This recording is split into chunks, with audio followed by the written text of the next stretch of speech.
Eddie Hearn bluntly stated that no one wants to see a legend like Mike Tyson struggling.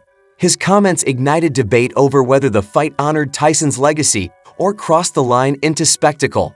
I love boxing. I don't want to see Mike Tyson stuck in quicksand, and he showed unbelievable heart, by the way. No one wants to see that happening to Mike Tyson. Hearn acknowledged the fight's massive draw and attention, but admitted he couldn't enjoy it.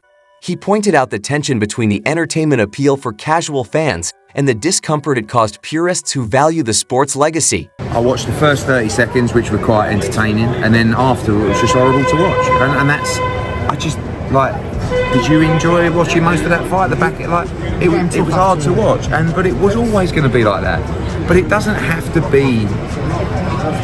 They're not making this for me. Look how many people turned up. Look how many people tuned in. So I can't knock it. But it's just not for me. And that's not disrespect. Hearn later criticized the fight setup, noting that the use of 14-ounce gloves and Tyson's initial energy burst signaled it wasn't a genuine contest. While he praised Tyson's legendary status and heart, he asserted that such fights are unnecessary for someone of his stature. They got 14-ounce gloves on. He come out like a raging bull. But after that, he was gassed. But Mike's a legend, and he showed a load of heart, but you just don't need to see it, man. The fight unfolded over 8 cautious, 2-minute rounds, with Tyson giving his best effort but Jake Paul dominating and securing unanimous approval from the judges. Many fans were disappointed, feeling the match lacked excitement.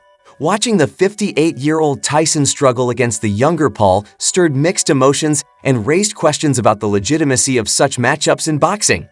Ryan Garcia tweeted, "No point to that fight." Terrence Crawford expressed, "I love Mike Tyson, but he's getting too much credit. He looked bad after training so long and only throwing 97 punches. Glad he didn't get hurt though. He'll always be a legend." Gervonta Tank Davis criticized Paul, calling him a bozo and hinting at future payback, while TSI posted, "What a sad watch. The whole thing was depressing. Mike is twice Jake's age. This shouldn't have been sanctioned, just disgusting." Derek James shared similar sentiments, condemning the event. But do you think that we saw Jake Paul going all out like he normally does? I don't know. I never seen him fight before. Okay. What did I think? Yeah. I love seeing Mike out there doing what he loves to do. It's his passion.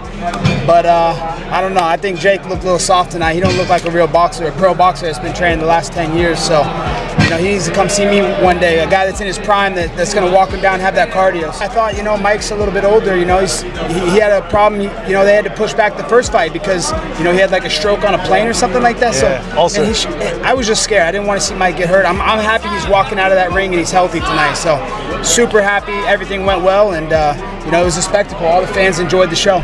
Yeah, hell yeah, I'd love to fight him. He's talked a lot of shit about me in the past. I'd love to see him back it up. For sure, that's all I've been practicing the last couple of years, just straight boxing, man. Boxing and wrestling. So I know I can mix up the hands and implement that Tyson Fury style where I really just drag on you, I wear on you, and I just get in the clinch and dirty box and just put the pressure on. No one can keep up with me. That's why they call me the cardio king. Just pressure, get him tired. Look, he don't like to fight in the pocket. He likes to sit back, 1, 2. He sit back, 1, 2, 1, 2. That's all he's got. He ain't got shit. A little bit of a hook, but I walk him down, I get in the pocket, I wear on him, I dirty box him, and I finish him inside. 58 years old, you know what I'm saying? I mean, it's win there. You know what I'm saying? For them, record Jake Paul too. Big shout to Jake Paul, man, for just going in there and displaying skills. He didn't display no super skills tonight. He displayed boxing, great ability. I take my hat up to him. Always proud of Mike. Mike is my hero. I love him regardless. Listen, he did great. So what was the thoughts going through your head whenever you watched him in there? Was it a little bit disappointing because of the No disappointment. I knew Jake Paul was going to win. I felt it in my heart, just like I knew Trump was going to win. I just knew it. I felt it. What made you know that? Yeah, what made you know that? I just, he's 27 years old. He's been working hard, and I just saw it. I watched the progression of who he is as a boxer, and I was the only one. I was cheering when everyone else was booing him. That's my dog. I just knew it. I felt it. Before the shocker, most pre-fight opinions leaned heavily toward Tyson's dominance, making the outcome even more surprising. Boxing pros added to the intense anticipation.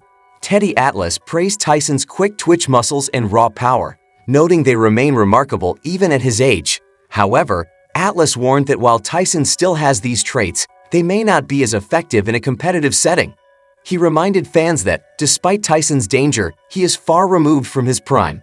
When you were an athlete at that level that Tyson was, the reason he looked so good on the pads is because he still has those quick twitch muscles. He still has that power. He still has those abilities that an average person will never have. Even at that age, it doesn't mean that he can use them in the arena he used to use them in, or at that level. Of course not. But he still has them at a higher level than people. Atlas also highlighted that Tyson could be extremely dangerous in the first 2 rounds if the fight were legitimate. While he recognized Tyson's potential for a quick knockout, he expressed doubts about the fight's authenticity, advising fans to expect the unexpected. He's still, when you watch the tapes, you see he still has power. He still has speed. I would just tell you this, if it's legitimate, I don't know if it is. I don't know if they made a deal or if it's real. But if it's real, we're going to trust, let's say it's real. I don't know how we would know that, but say it's real. If it is, and they're going to legitimately go at it, for the first 2 rounds, Tyson's dangerous. Are you kidding me? He's dangerous. Atlas emphasized that Tyson is still dangerous, but he urged caution. He pointed out that promotional videos showcase Tyson in a favorable light, designed to make him appear in peak form. Good.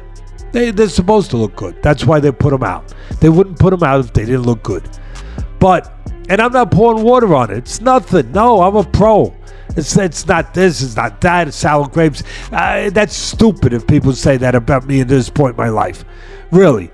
No. Atlas cautioned that these clips didn't fully reflect Tyson's readiness, and while his initial burst of energy might be threatening, it likely wouldn't last long. He deserves to make money. It's a money grab. Hey, there's plenty of money grabs out there. They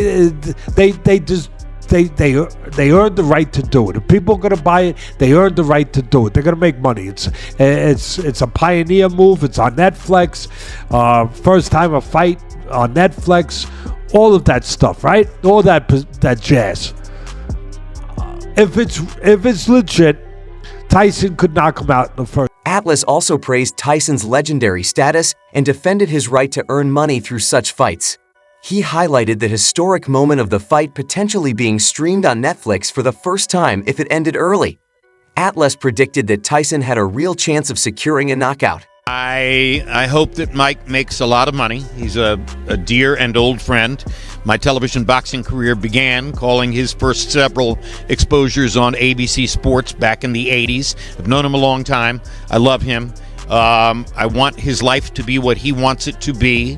And so I hope that Mike does well in the business of the fight and does. Reflecting on his long-standing friendship with Tyson, Atlas expressed hope that the legend would emerge from the fight healthy and financially stable. He reminisced about the early days of Tyson's career and wished him well, though he remained cautious about the risks involved. When a man is 57, almost 58 years old, going into the ring, I don't care who the opponent is. The opponent could be a figure skater. He's still taking a chance. And so I think that Mike is taking a chance with this because Jake Paul will train. Jake Paul will lift weights. Jake Paul will get himself into shape to do the best that he can possibly do and try to land one big shot and separate Mike from his senses long enough to get drama. Is Jake Paul going to knock Mike out, or is Mike going to go through the necessary motions and show enough energy and commitment over the course of however many rounds it takes to gradually beat down Jake Paul and get a win? And I hope that Mike comes out of it healthy and wealthier.